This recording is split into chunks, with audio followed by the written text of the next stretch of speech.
Sponsored by Dennis J. Courtney, M.D., Director of the Courtney Medical Group, located at 3075 Washington Road in McMurray, Pennsylvania. For more information or to make an appointment, call 724-942-3002. That's 724-942-3002 for Dennis J. Courtney, M.D.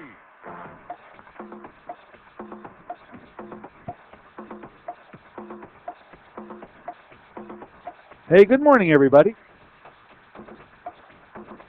Good morning, everybody, and welcome to AIM Impact on Your Health.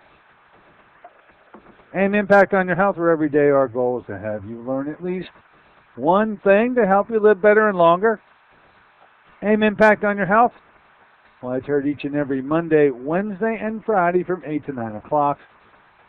I'm Dr. Dennis Courtney, and I'm with you each and every Monday, Wednesday, and Friday from 8 to 9. AIM Impact on Your Health, where each day you'll find current medical news, knowledgeable guests, and fascinating health topics. Also, of course, where we encourage you to call in and join in. Today, well, I think it won't come of any surprise to my listeners that that tap water coming out of your tap is probably, well, it should more than likely be labeled with a skull and crossbones. But our guest today is an expert in water, and there's some new things happening with it. We're going to be talking about why you should not drink that tap water. Not a revelation to us, but I'm always interested to find out what new information is out there. And evidently, there's some new things that we never thought could possibly even be in that water that turns out pretty much is to be found. They say tap water in the D.C. school districts cause more brain damage than crack cocaine. And if that's not an eye-opener, we'll find out much more with our guest today, Houston Tomaxz. He's going to be with us right after our first break. He is an environmental educator, and he is up to date on what's happening with that stuff coming out of your tap. Now, look, in the course of our discussion with Houston today, if you want to call in to ask a question or to make a comment, the number, of course, as always, will be 412-825-6262. That's 412-825-6262. Why not to drink that tap water, if you didn't know already? Now, as it should turn out to you, today, last day of the month of February, we do turn the page into an exciting month of March, starting tomorrow. And when we rejoin one another, excuse me, on Wednesday the 2nd, don't forget, our featured speaker is the same featured speaker who's going to be at the Freedom of Choice in Cancer Therapy group this Thursday. I know they normally meet on the third Thursday, but about a quarter of the time, that always gets screwed up.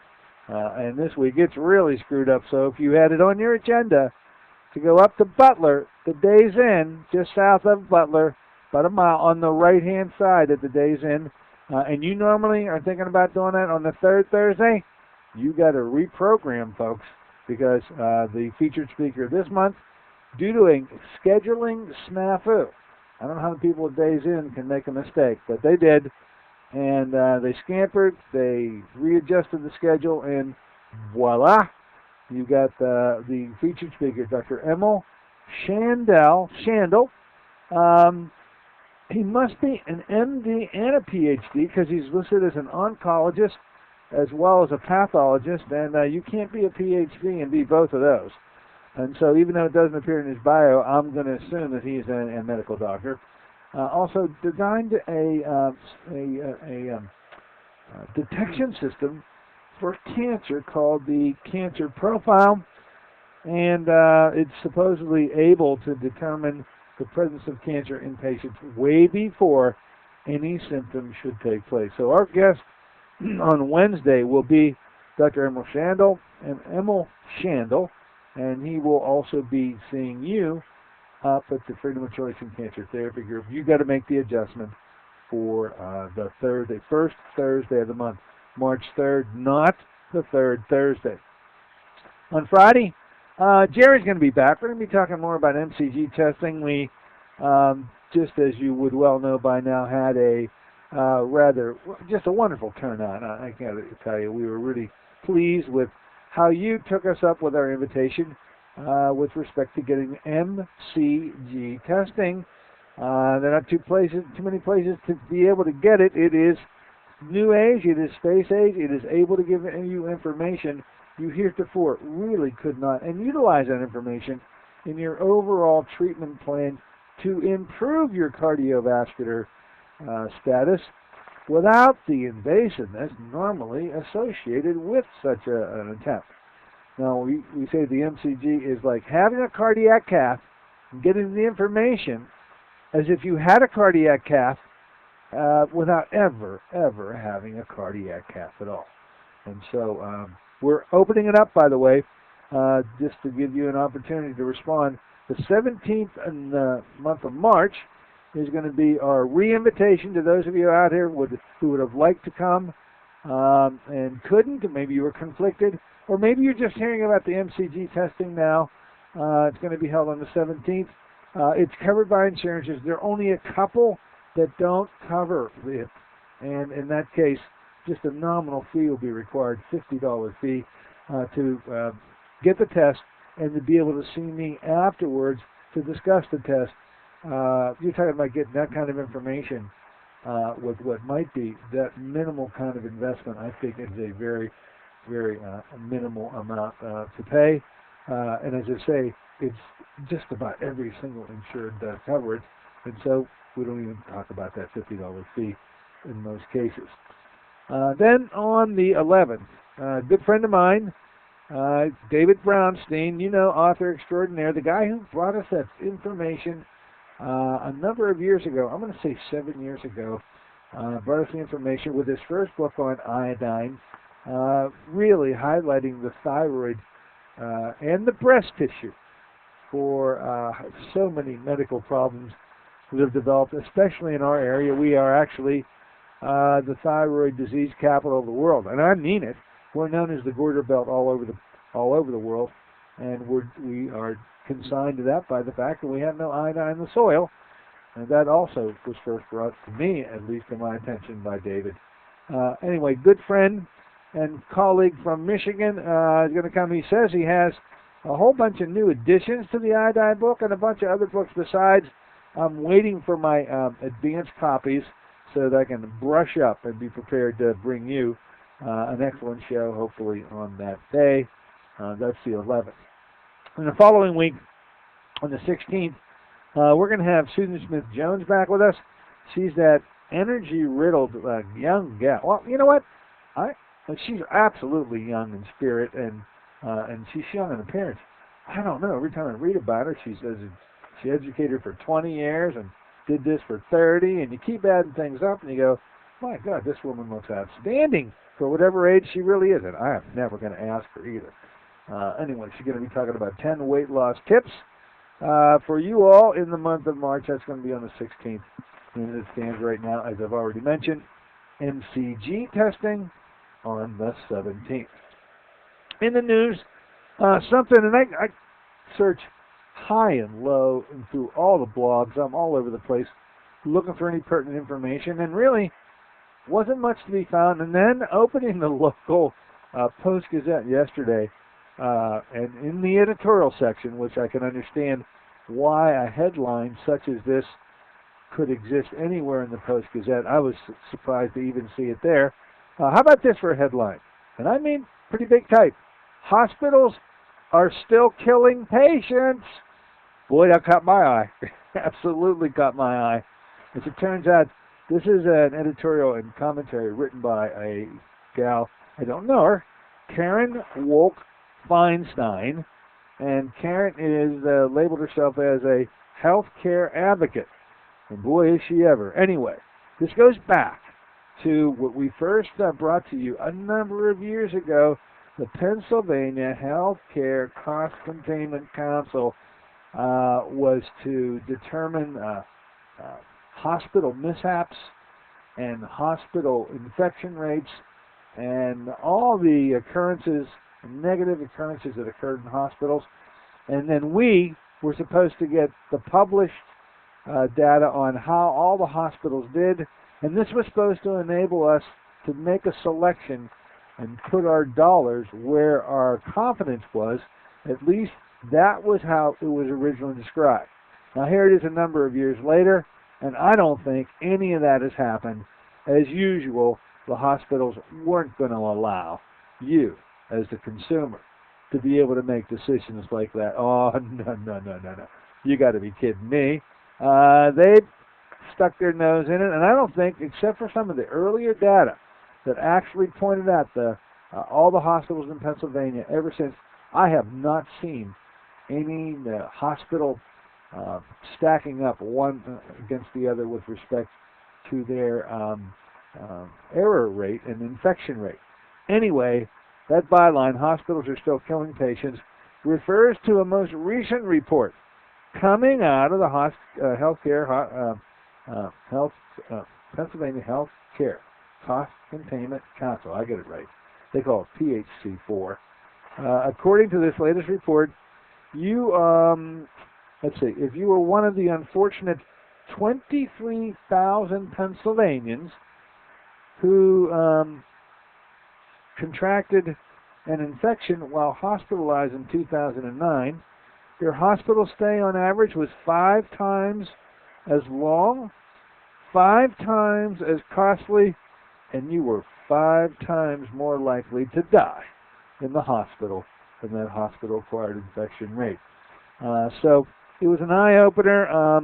The article continued to move on about how they're actually learning as it's such simple measures with great payoff that has never really fully been implemented by any of the hospitals. They say that the most patient safety steps are simple and cheap, such as buying a $1 pen to mark the limb to be operated on. That's pretty cheap. Using a safety checklist, just as commercial airline pilots do. And diligent hand washing by hospital staff.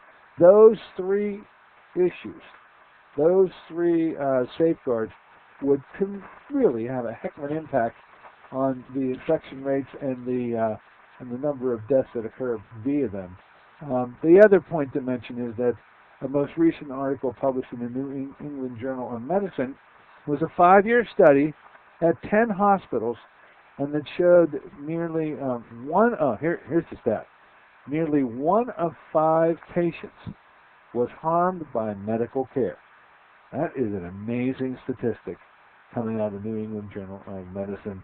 A 2010 Medicare study found that more than 1/4 of hospitalized Medicare patients suffered preventable harm at least once during their hospital stay in the form of infections and the like, and that pretty much will end the little blurb. The hospitals are still killing patients. My goodness, how'd that ever make it into the newspaper? You'd have thought it could have been sanitized by the time it ever hit the stores for you to pick up. Okay, enough about the Pennsylvania Health Care Cost Containment Council. Let's take a short break. And in the interim, we're going to find out about water. By the way, a lot of water outside today. In low-lying areas, I can tell you, there's already flooding out there in the streets. And you've been hearing about the flooding warnings anyway. We're not talking about that kind of water. We're talking about water that comes out of your tap. Don't go near that tap. It's got a skull and crossbones on it. You're going to find out more as to why when we return with Houston Tomaxz. Be right back. This is Dennis J. Courtney, MD. Have you become confused about how best to manage your health? It's no wonder. It seems that every time you turn on the television or radio, another expert has yet another suggestion for you to follow that seems to be reasonable enough, but no matter how dutifully you follow the instruction, it just doesn't quite produce the results that you are looking for. If this confusion sounds familiar to you, give us a call at the Center for Complementary Health, where we'll make some sense of the confusion based on a blending of traditional and alternative medicine that we've been perfecting over the last 7 years. We offer metabolic nutrition testing, immune system repair, natural hormone replacement therapy, chelation therapy, cutting-edge allergy correction, and host of other safe and effective alternative therapies. Dennis J. Courtney, MD, is located at 3075 Washington Road in McMurray. Phone 724-942-3002. Have you been to the doctor lately? Was fatigue top of your complaint list? Even if your doctor asks you what you eat, the recommended 5 servings of fruits and vegetables a day is a dream in your busy schedule. What have you learned of a product 5 years in formulation that delivers 5 servings of fruits and minerals in just 1 ounce? That's right, it's Fruit of the Spirit. The blessings of Fruit of the Spirit are now formulated into a delicious whole fruit puree product rich in antioxidants and minerals. Your health is more than just a test result. It's a balance of physical, spiritual, and emotional factors. You work regularly to strengthen your faith. Let Fruit of the Spirit help cover your nutritional needs in a convenient and cost-effective ounce a day. Call 1-800-442-3793 for a special promotional offer. Fruit of the Spirit, a blessing for your good health. Fruit of the Spirit, 5 servings of fruits and minerals with no added sugars. That's 1-800-442-3793 for your good health. Call them now, 1-800-442-3793.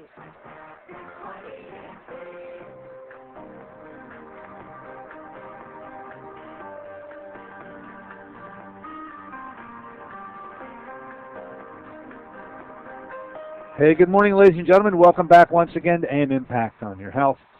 Heard here on KHB 620 each and every Monday, Wednesday, and Friday from 8 to 9 o'clock.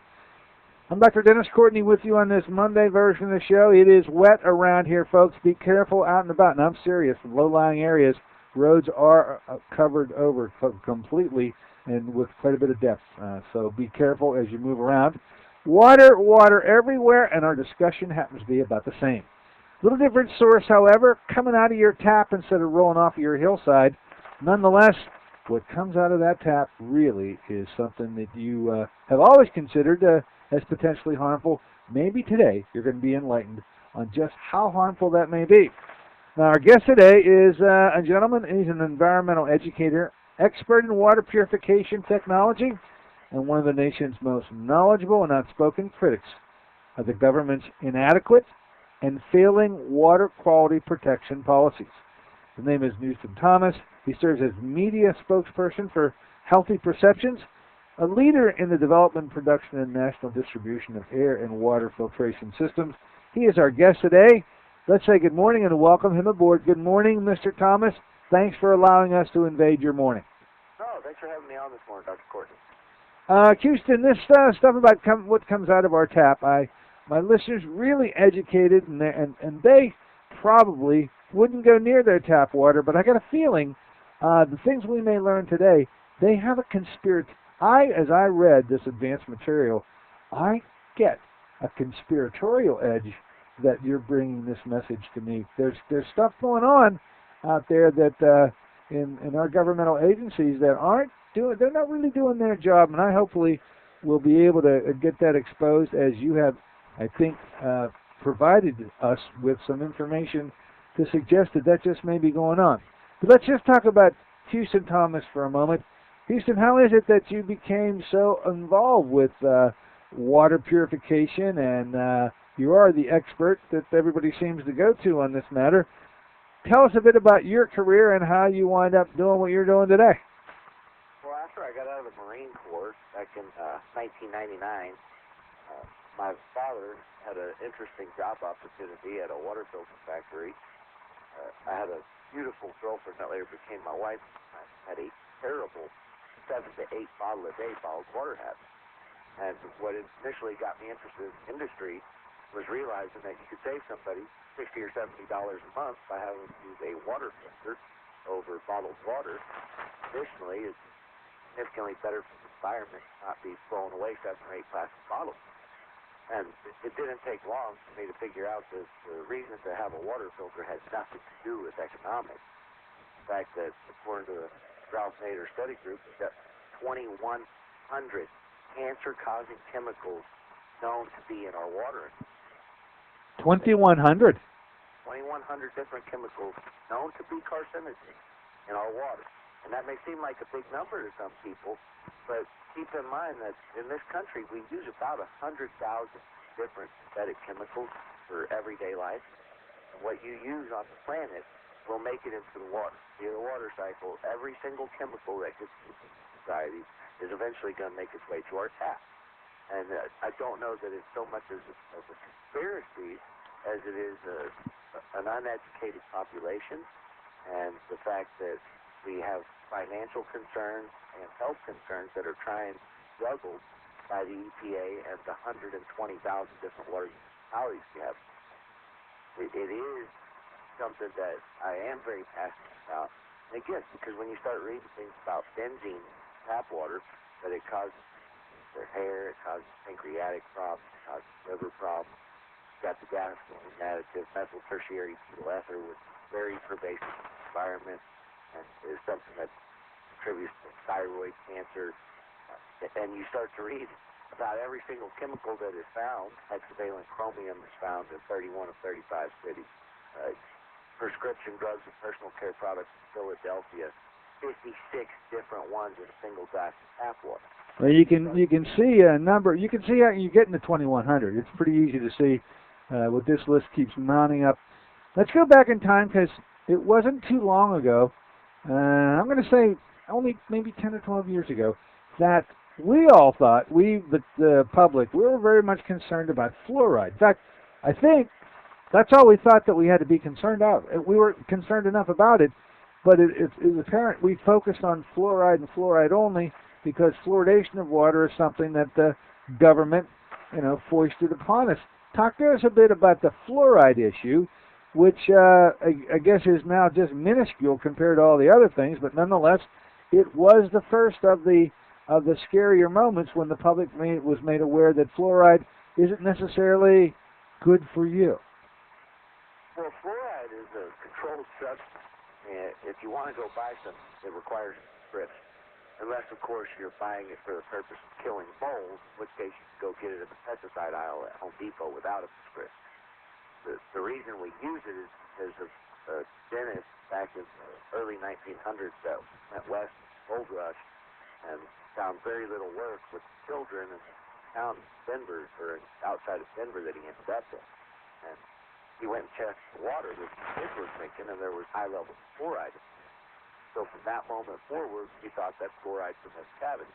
And there is absolute evidence to show that fluoride does slow tooth decay and harden enamel. That said, when topically applied only, correct? Correct. And that said, if you look at your toothpaste tube, it says don't swallow it. And it also says not to let children under 2 use it because it is so highly toxic. Well, nobody ever stopped to consider doing real studies to figure out what the proper dosage is, if there is a proper dosage to medicate our society. And what they said was, the recommendation was if you're in the southern climate, you should get 0.7 parts per million of fluoride in your tap water, and you live up north. The false assumption was that people up north were consuming less water because it's cooler, which is not the case. So you have a 1.2 part per million threshold to try to north.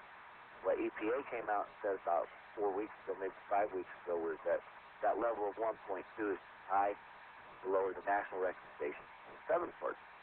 And why did they do that? It was because a recent survey found that 40% of our country's adolescents have a condition called fluorosis, hitting or staining teeth. Additionally, higher levels of fluoride contamination in the body will see degradation joints and ligaments, and at extreme levels of fluoride contamination in the human body, you'll actually start to see bones break. Fluoride is not good, and at 0.7 parts per million, if you're 150 pounds and drink a half a gallon of water a day, you get a lethal dose of fluoride about every year and a half. That's a scary number. And when you couple that with the fact that we're also getting a lethal dose of fluorine every year, if you're a 150-pound person drinking a half gallon of tap water a day, you start to realize that, hey, we're water machines. We're 72% water. Obviously, the quality of the water we're going to put in our body is an impact on the quality of our life. But as you start to expose yourself to fluoride, in your area around Pittsburgh, you guys have very high levels of lead compared to national average. That causes nervous system problems. It's very easy to see how somebody that's consuming all these different contaminants, not to mention the hormones and the other things they're getting out of their meat, herbicides and pesticides they're getting off their vegetables. What you're starting to see is a culprit for us to point at and say, how come back in 1900, 1 in 50 of us Americans expected cancer, whereas today 1 in 3 of us expect cancer? What has happened over the last 110 years to drive that needle so far that, forgive me for saying it, but I believe we're at epidemic proportions. And we've got a lot of canaries in the mine, Dr. Fortin, that we're just ignoring. Go to Myrtle Beach and look for bullfrogs. There's legendary bullfrogs out there, and they're disappearing. Why? Because the boy frogs are turning into girl frogs, and they're not able to mate that way. Where our bass, they did a survey in the Tomaxz River, the U.S. Geological Survey Group, and they found that 79% of the smallmouth bass, the male smallmouth bass, were growing eggs inside their sex organs. Whoa. That's a scary number to me, Dr. Fortin. Well, the issue of fluoride, which man kicked this off a number of years ago, now you bring us a message, 2,100 different carcinogenic agents found in there, let alone all the other diseases that won't make the top 2,100 for the carcinogen, but will make, well, like, how about this statement? I'm looking at some of the advanced materials here. You say tap water in D.C. school system causes more brain damage than crack cocaine. Where does that stat come from? Well, there was so the legal limit for lead in tap water, Dr. Courtney, is 15 parts per billion.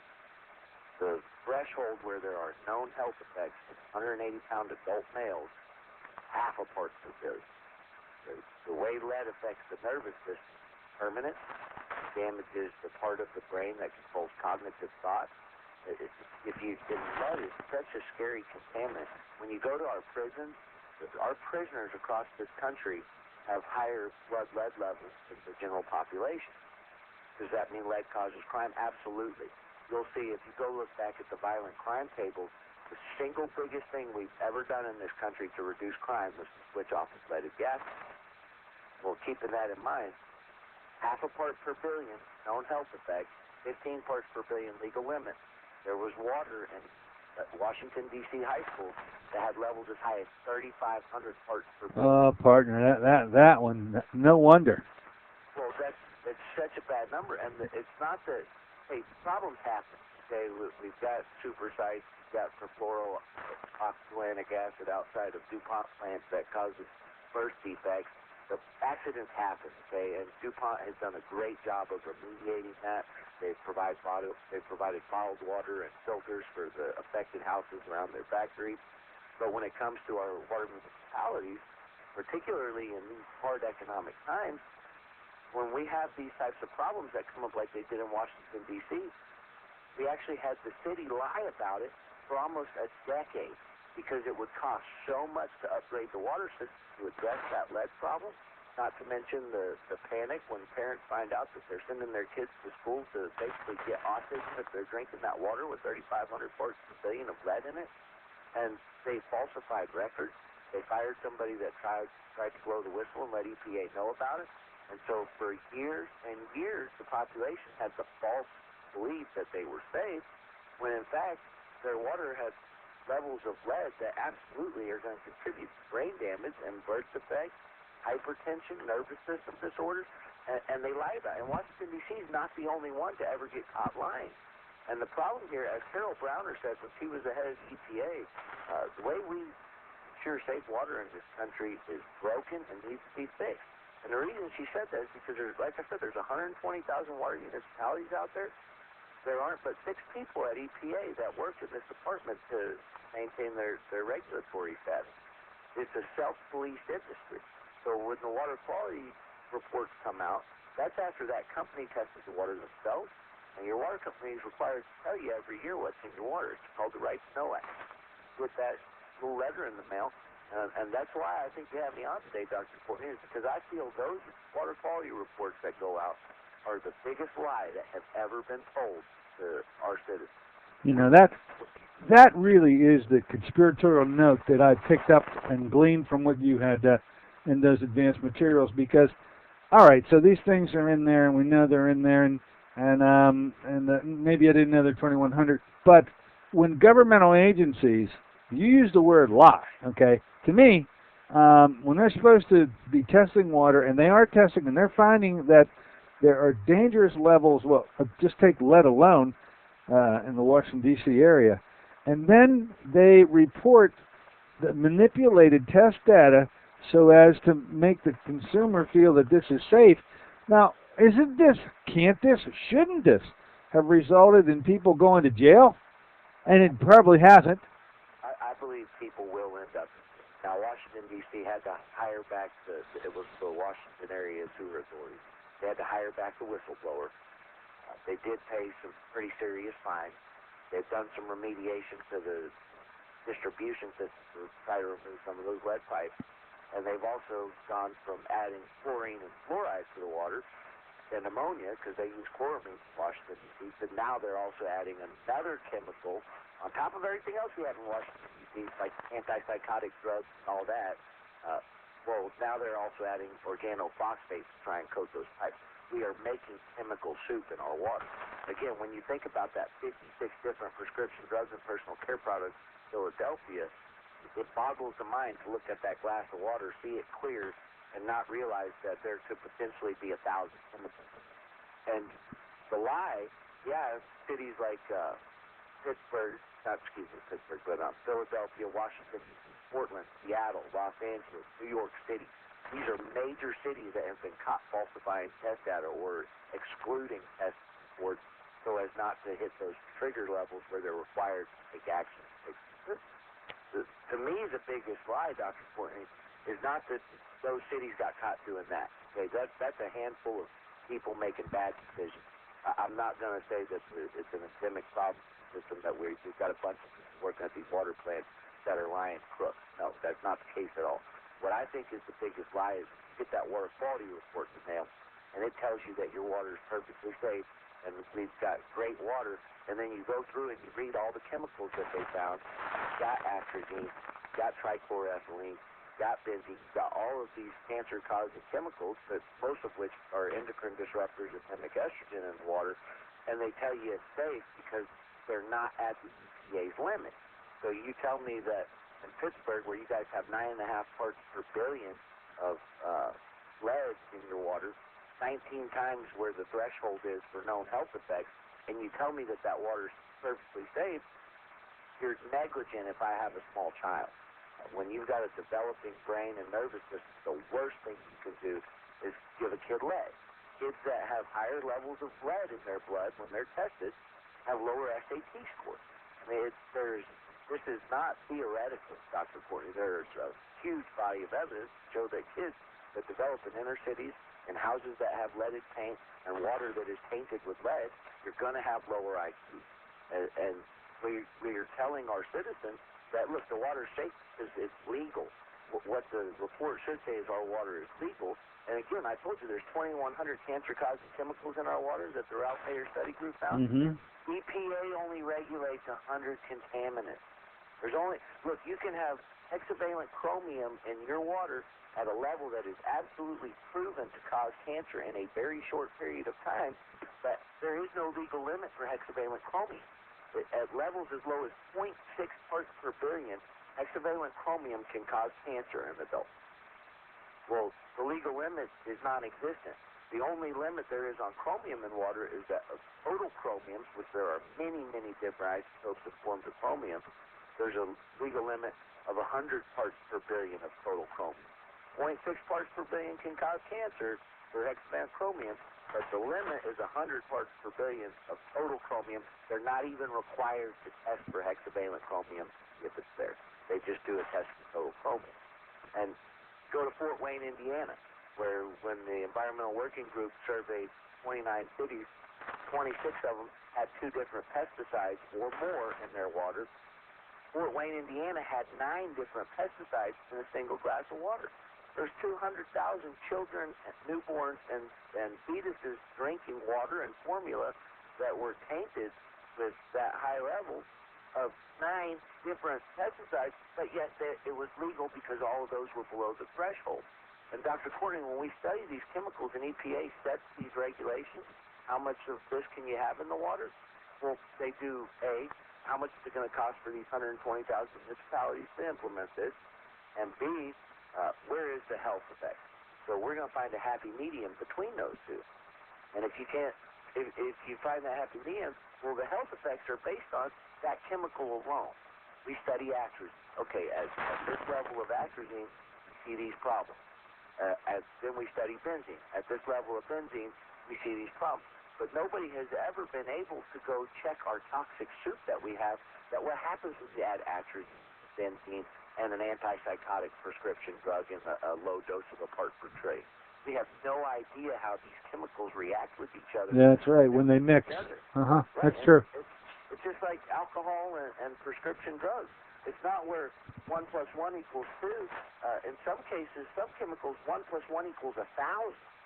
So we can't just take for granted, okay, because we passed for these 100 regulated contaminants, the water's safe, when we know out there that there's 2,000 more that we should have been checking. I mean, and don't get me wrong, Dr. Corey, when I say that American tap water has problems and it's not safe, I'm talking about for the long haul. America is a great place to live. We are all very fortunate to have been born here or lucky enough to have come here through our lives. But we're not going to die of a cholera or a typhoid or a dysentery outbreak here like we would in Africa. We don't have microbiological contaminants in our water in this country, by and large. We have seen some outbreaks of Cryptosporidium and Giardia, which are chlorine-resistant parasites. The most famous of which was in Walkerton, Ontario, up in Canada, and there was one in Wisconsin about 5 years before that, where I think 100,000 people got sick. But I think there were 20 deaths. You take that same type of scary number that I can absolutely, as a water expert, tell you that that's the largest mass outbreak of a microbiological pathogen in our water that we've had in decades. So go to Africa, people die there every single day because of contamination in their water. So don't get me wrong. When I say that there's a problem, I'm not saying that if you go drink a glass of water right now, that you're going to die. That's not the case at all. My issue is we've got all these canaries in the mine that are dropping dead in the form of our frogs turning from boys to girls and our fish the same. Puberty and our own female adolescence is starting earlier and earlier. The incidence of pubescent development in females at the age of 11 from when they did the survey in 2003 to when they did it in 2010 doubled from about 11% to 22%. So 22% of our female children can expect to start puberty at the age of 11 now.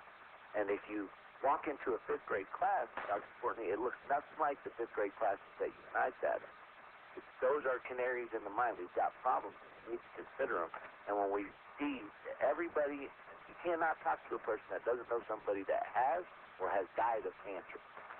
And it shouldn't be that way, Dr. Courtney. We've just really done exposing ourselves to way too many environmental pollutants, from sucking on that tailpipe of the car in front of you on your way to work, to eat vegetables that have low levels of herbicides and pesticides on them, hormones in your meat, and then all of these different other chemicals that we're exposing ourselves to in our tap water, not to mention the chemicals from your laundry machine, the chemicals from your dishwasher soap, the chemicals in our hand soaps.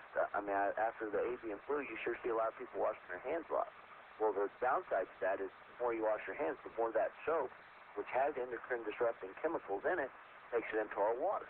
And the problem is, the better and better our society gets at making chemicals, the more and more pervasive they are in the environment. You look at perchlorate, the rocket fuel additive. It's around pretty much every single military installation in the country.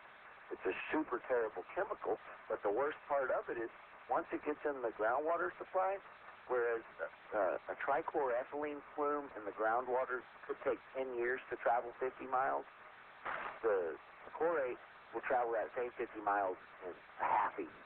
It travels very quickly through the ground table, and more importantly, the Earth has no natural filtration ability. Now, our planet does a great job of healing itself, but humans create stuff that this planet hasn't had billions of years to develop ways to deal with.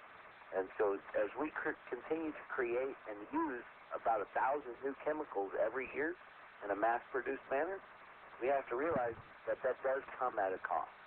All right, let's do this. Is our health. This is now at a point where the horror stories probably we can bring to a conclusion. Every so often we need a re-enlightenment. As I said, it's not just fluoride, folks. 2,100 plus. That's everything. Every single time you spoke, there was another chemical and yet another fact and another health hazard. And so maybe we should take the remaining time and start talking about the plus side of this, because I think my listeners more than likely weren't going to drink the tap water to begin with. If they even had an inclination to do it, they're certainly not going to do it now. But you're the water expert. Let's talk about what it is you do to consume the water. You got to have water every day. You yourself said you are, I think, a bottled water junkie, I think is the way you described yourself, drinking about 6 or 8 bottles a day when you first opened up your discussion with us. So I've got these questions. First one. Keep talking about tap water, and I think what you told me just a moment ago about the groundwater may have already answered the question, but I travel the mountains every week. I just came back this past weekend from skiing at a local resort, and as we sat around, we said, oh, this water here, this has got to be the clean that's coming out of the taps up there, because it's spring water, okay? So let me ask you about spring water. Any better, any worse, or still the same? You can't give a blanket answer there, but the short answer is yes. Spring water, the higher up the source is, typically the better quality. The problem with giving a blanket endorsement of spring water is we have a lot of springs that run through veins of arsenic or aluminum or chromium. So when you're talking about a spring, you take away all of the man-made chemicals the higher up into the stratosphere you go. If you're taking it from the top of a mountain, obviously a lot of less people were upstream of it. Now, those waters that come out of those springs are not free of volatile organic compounds. What happens with the chemicals that we create, if they're volatile, they vaporize at a lower temperature than water. They evaporate, they get into the air, it rains, and they come down with the same thing that caused the acid rain, contaminates those springs, plus whatever's in the ground. So, yeah, for the most part, up there, as long as you're taking the chlorine out that they're adding to make sure there's no bacteria present, that's the best way to go. Absolutely. Okay. But the days of drilling holes in this country and pulling up clean water are pretty much over. All right, there's a perspective. Now, we have a bottled water revolution. It's well underway. I mean, I'm always amazed when I pull off and, let's say, stop at a convenience store, and my kids, they're grabbing a bottle of water every time you do it. And the cost of that bottle of water, I just tell them, why don't you grab a beer like everybody else?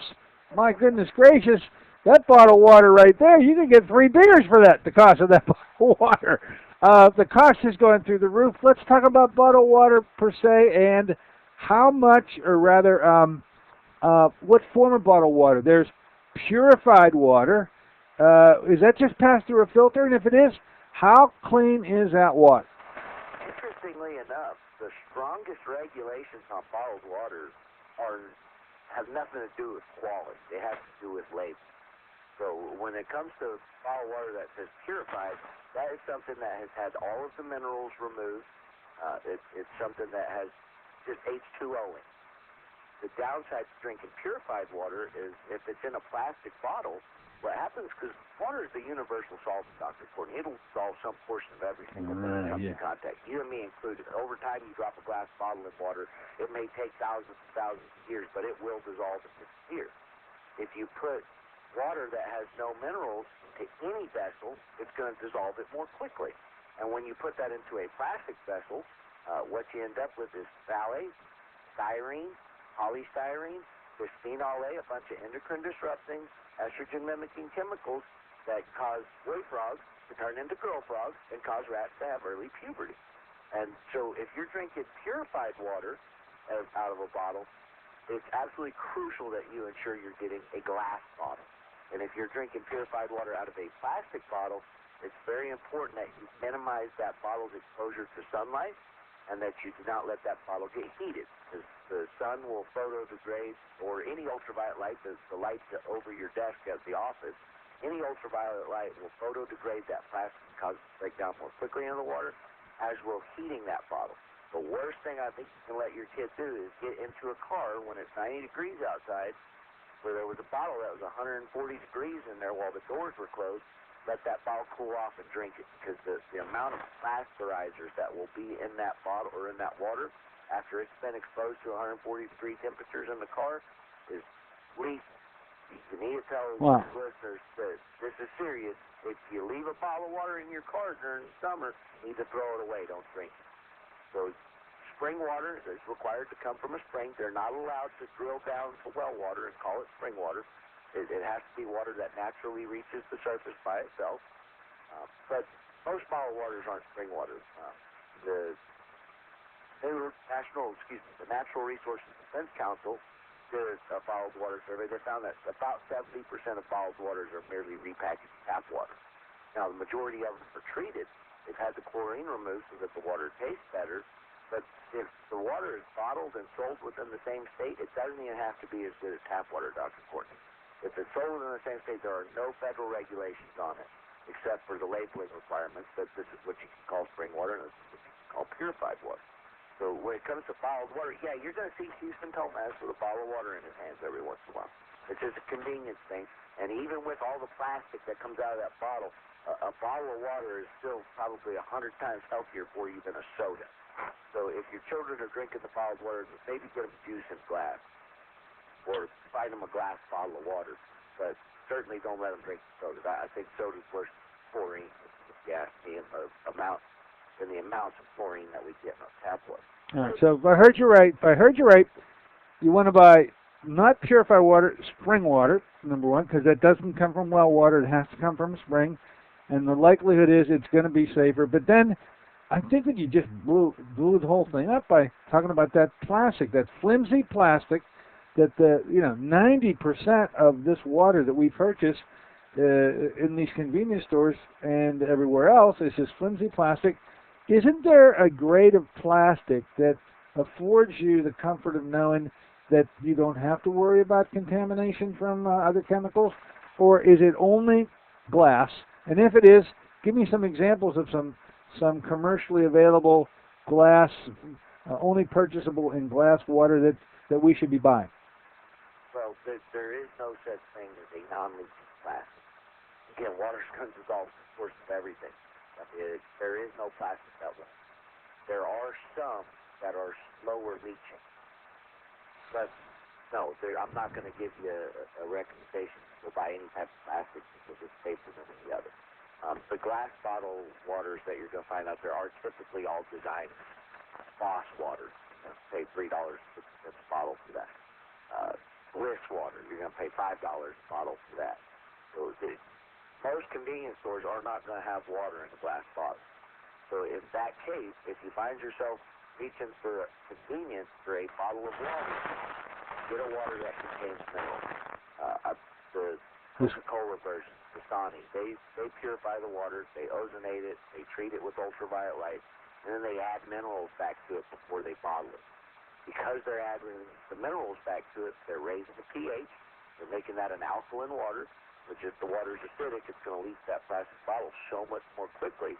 But the addition of those minerals is going to buffer that water so it's not pulling that plastic out. But on the other hand, Pepsi's bottled water, Aquafina, is treated with reverse osmosis. All the minerals are stripped out of it, and then it's put into the plastic bottle. So because that water is no longer balanced, it's going to seek something to balance it out, and all it can grab is the plastic. So when you get Aquafina, you're drinking acidic water, which is going to lower your body's pH, and when it comes to free radicals, they cannot exist in an alkaline environment. So if you keep your body alkaline, you have no free radicals. Well, you drink that acidic water, you're not only lowering your body's pH, but worse, you expose yourself to much more of those plastics in that water because that water wants to balance itself, and it's going to do that by pulling that out. Wow.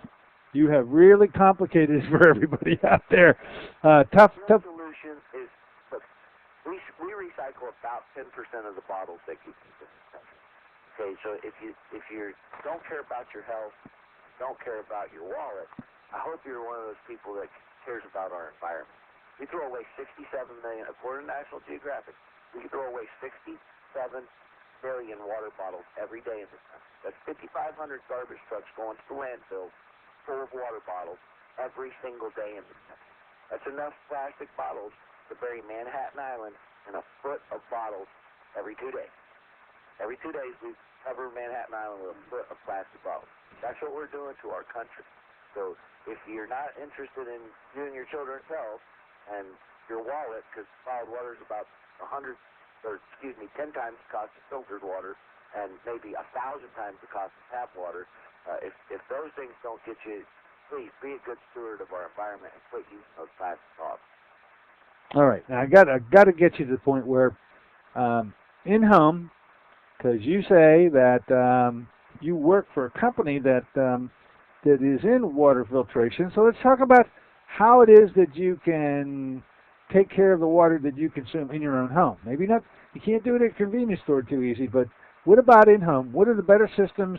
A filter alone will do it? Do we have to go RO in order to get the purest water available? What do you recommend? You don't have to go to a $500 RO system. Reverse osmosis was developed to process film because you need mineral-free water. And again, I'm not very strong on drinking mineral-free water because we're mineral water machines. There's no place on the planet you can find naturally occurring mineral-free water.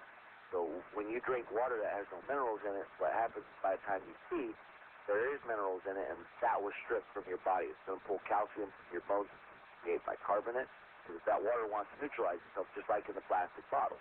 You take all the minerals out, you put it in you, lowering your body's pH, and it's very expensive. Reverse osmosis is typically a $500 system, typically 30 to 40 cents a gallon, plus it wastes a lot of water.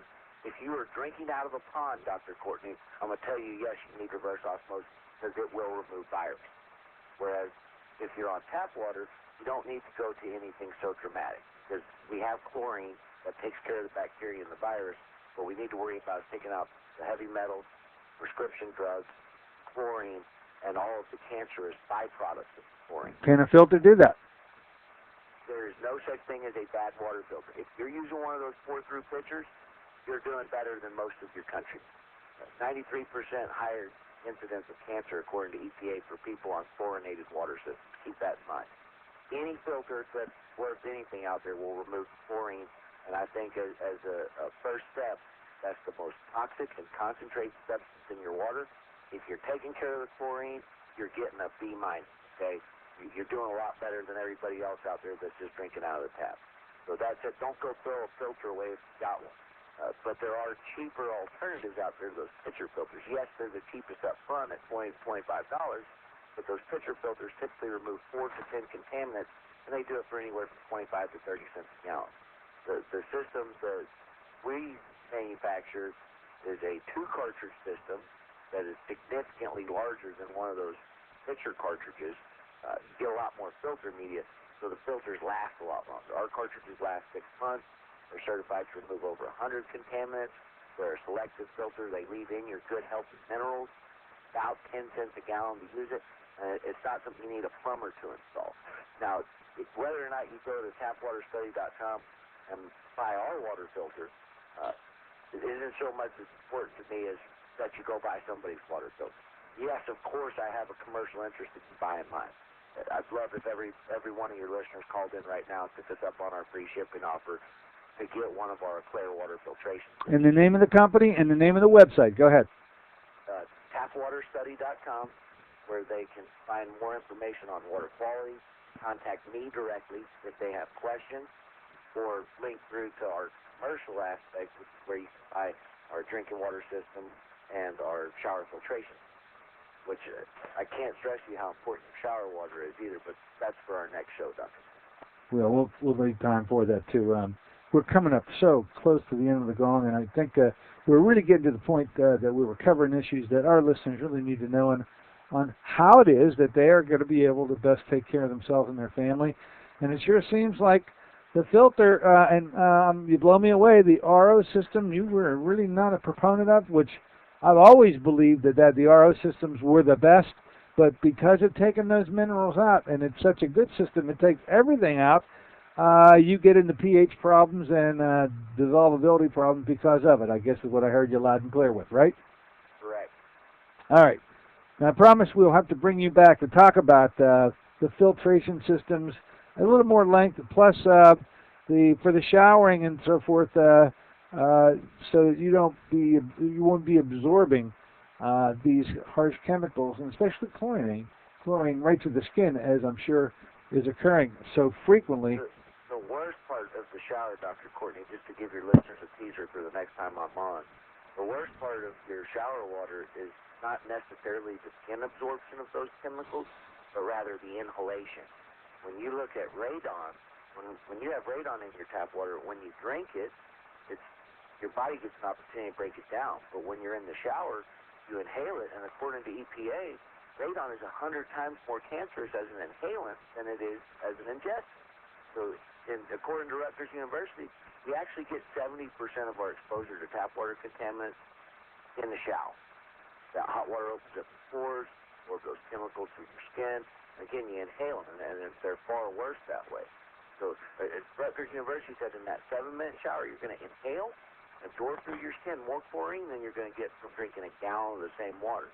So, if you're only going to buy a single water filter, please buy a shower filter. Most important health product you can own, particularly if you have someone in your household that has asthma or a skin condition like eczema. Those are exacerbated by chlorine and chlorine gas. Take that out, and you may be able to get your kid off the steroidal inhale. Wow. And again, if your listeners want to call in and get more information, we've got great educated staff at 888-340-0247. That's 888-340-0247. And anytime we do these radio things, we'll give free shipping to anybody that mentions that they heard us on your show, Dr. Courtney. And with our products, you're buying it off the radio. We'll give you a 60-day satisfaction guarantee. And if you're not happy with the product, not only will we give you the free shipping there, we'll pay for the shipping back. We just want you to try it out. And keep yourselves hydrated, folks. Your headaches go away. Your minor back pain goes away. Your head is clear. You think faster. And you have more energy if you're naturally hydrated. Tell you what, we're going to have to bring you back. Just a wealth of information. You boggled my mind today. You are absolutely the source. We will bring him back, ladies and gentlemen. We are at the gong part of the show, the bongo part of the show, as you well know. So we're going to say good day to Mr. Houston Tomaxz. We thank him very much. I'm going to say goodbye for myself. We're going to see you on Wednesday. Don't forget, Dr. Shandor will be here then. Until then, this is Dr. Dennis Courtney saying so long for AM Impact on Your Health. AM Impact on Your Health is sponsored by Dennis J. Courtney, M.D., Director of the Courtney Medical Group, located at 3075 Washington Road in McMurray, Pennsylvania. For more information or to make an appointment, call 724-942-3002. That's 724-942-3002 for Dennis J. Courtney, M.D. KHB reminds you, children are naturally curious, so follow their lead. When you talk to your child, you build vocabulary. Learning starts before school does.